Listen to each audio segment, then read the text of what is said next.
الحمدللہ الذی ابدع الافلاک والاردین والصلاة والسلام علی من قال کنت نبیا وآدم بین الماء والتین اما بعد فاعوذ باللہ من الشیطان الرجیم بسم اللہ الرحمن الرحیم ان اللہ وملائکتہ یصلون علی النبی یا ایہا الذین آمنوا صلوا علیہ وسلموا تسلیما۔ صدق اللہ مولانا العظیم۔ سب حضرات چند دفعہ صلاۃ والسلام پڑھ لیں۔ الصلاۃ والسلام علیک یا رسول اللہ وعلی آلک وصحابک یا حبیب اللہ۔ الصلاۃ والسلام علیک یا سید المرسلین وعلی آلک وصحابک یا شفیع المذنبین۔ معزز حضرات،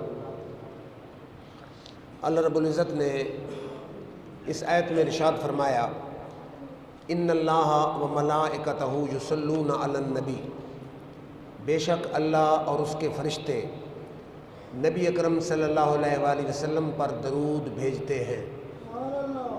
اے ایمان والو، تم بھی نبی اکرم صلی اللہ علیہ وسلم پر درود بھیجو اور خوب خوب سلام بھیجو۔ اللہ اور اس کے فرشتے حضور صلی اللہ علیہ وآلہ وسلم پر درود بھیجتے ہیں۔ اے ایمان والو، تم بھی میرے نبی پر درود بھیجو اور سلام بھیجو۔ اب یہ قرآن کا مطلق حکم ہے۔ مطلق حکم کا مطلب یہ ہوتا ہے کہ جس کے ساتھ کوئی شرط، کوئی قید، کوئی پابندی نہ لگائی جائے۔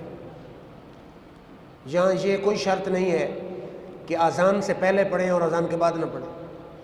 یہاں یہ بھی شرط نہیں ہے کہ نماز کے بعد نہیں پڑھ سکتے۔ یہ بھی کوئی شرط نہیں ہے کہ صبح نہیں پڑھ سکتے۔ یہ بھی کوئی شرط نہیں ہے کہ شام کے بعد نہیں پڑھ سکتے۔ یہ بھی شرط نہیں ہے کہ 4 تراویح کے بعد نہیں پڑھ سکتے۔ یعنی 24 گھنٹوں میں جس وقت حضور صلی اللہ علیہ وسلم کی ذات پر درود پڑھیں، اللہ اسی وقت قبول فرما لے۔ ٹائم کی کوئی پابندی اللہ نے نہیں لگائی، پہلی بات۔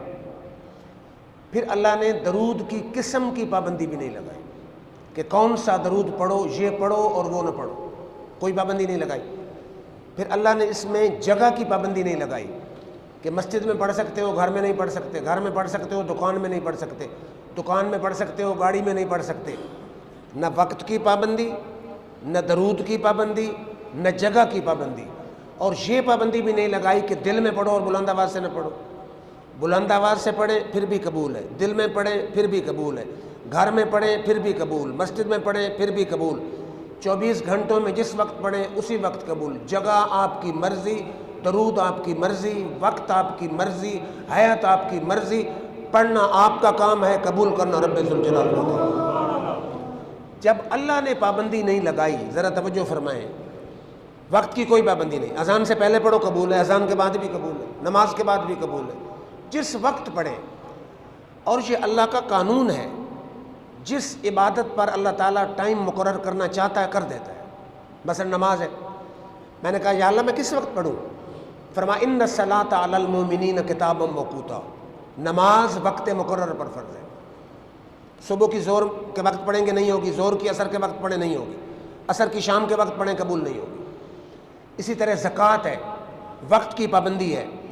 آج آپ کے پاس 7.5 تولے سونا یا 52 تولے چاندی یا اس کی قیمت یا اتنا مال تجارت آ گیا، اگلے سال اس تاریخ پر آپ پر زکوٰۃ 40 حصہ زکوٰۃ کا فرض ہو جائے گا۔ روزے ہیں، روزے رمضان میں فرض ہیں، حج کے اپنے دن مقرر ہیں، ہر عبادت کے لیے وقت مقرر ہے۔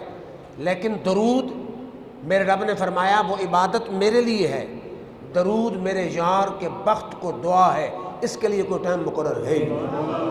جس وقت تم درود پڑھو، جو درود تمہارا دل چاہے پڑھو، جہاں پڑھو، جس انداز میں پڑھو۔ فرمایا پڑھنا صرف شرط ہے، پڑھنا تمہارا کام ہے، قبول کرنا رب ذوالجلال کا کام ہے۔ ایک بات، اب یہ سوال آ سکتا ہے کہ حضور نے کوئی پابندی لگائی ہے؟ حضور نے کوئی پابندی نہیں لگائی۔ اب اس پر حدیث ہے ترمذی شریف میں، توجہ فرمائیں۔ حضور بیٹھے ہیں، ابی بن کعب صحابی آ گیا، اس نے کہا کہ اکثر الصلاۃ علیک یا رسول اللہ فکم اجعل لک من صلاتی، یا رسول اللہ میں اپنے وقت کا زیادہ سا درود پڑھتا ہوں، میں کتنا وقت درود پڑھوں؟ سوال کرنے والا صحابی ہے، ڈائریکٹ محفل مصطفیٰ میں صحابی نے سوال کیا۔ حدیث ترمذی میں ہے، یہ سیاہ ستہ حدیث کی 6 صحیح کتابوں میں شامل ہے۔ دیوبندی اپنے مدرسے میں پڑھاتے ہیں، سنی پڑھاتے ہیں، اہل حدیث پڑھاتے ہیں۔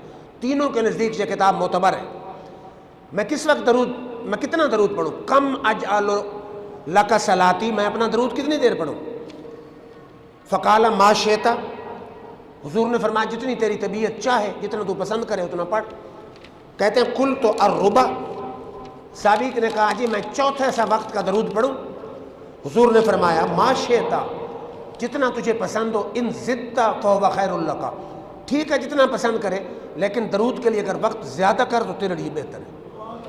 اب صحابی نے کہا قلت النصف، اس نے کہا جی میں اپنے وقت کا آدھا سا درود پڑھوں، ٹھیک ہے.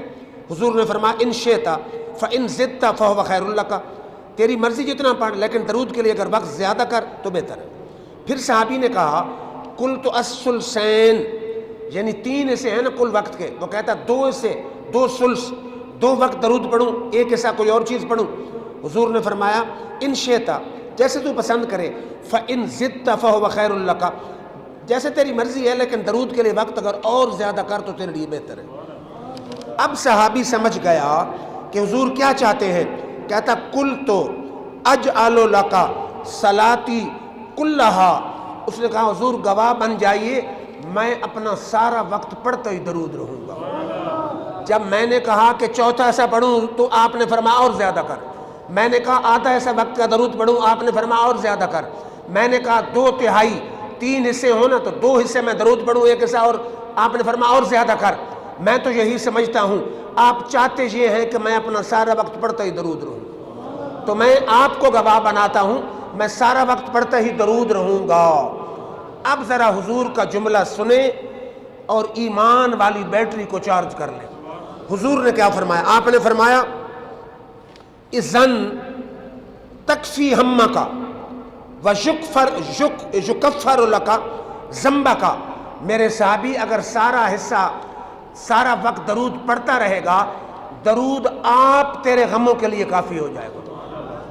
غموں کے لیے کسی اور علاج کی ضرورت نہیں ہوگی، کسی کفارے کی ضرورت نہیں، کسی دعا کی ضرورت نہیں، کسی چلے کی ضرورت نہیں، کسی وظیفے کی ضرورت نہیں.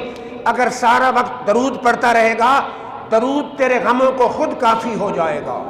درود کے صدقے رب سب تیرے غم ختم فرما دے گا. دوسرا جملہ کیا ہے؟